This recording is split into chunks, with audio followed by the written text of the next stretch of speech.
అబ్బబ్బబ్బబ్బా! ఈ వర్షానికి వేడి వేడిగా అన్నం పెట్టుకొని, దాంట్లో రోట్లో దంచుకున్న బెండకాయ చట్నీని కలుపుకొని తింటే, అక్కడక్కడ ఎర్రగడ్డలు వేయించిన ఎర్రగడ్డలు తియ్యగుంటాయి కదా కొంచెము, కొంచెం తీపొస్తది.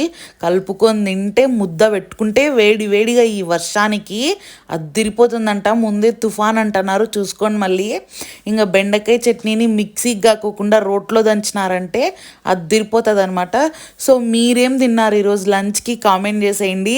నేనైతే వేడి వేడిగా రైస్ పెట్టుకొని దాంట్లోకి బాగా రోట్లో మన చేత్తో దంచిన బెండకాయ చట్నీ వేసుకొని అయితే తిన్నా అనమాట. ఈ బెండకాయ చట్నీని ఎట్లా నూరుకోవాలా మన రాయలసీమ స్టైల్లో అయితే నేను ఒక ఫుల్ వీడియో అయితే చేసి పెట్టిన, ఫుల్ డీటెయిల్డ్గా అనమాట ఎలా నూరుకోవాలో. అది ఫుల్ వీడియో అయితే కింద లింక్ ఇస్తాను, ఒకసారి పోయి చూడండి. మీరు కూడా ట్రై చేయండి. ఈ వర్షానికి వేడి వేడి అన్నము ఇంకా బెండకాయ చట్నీ అద్దిరిపోతుంది.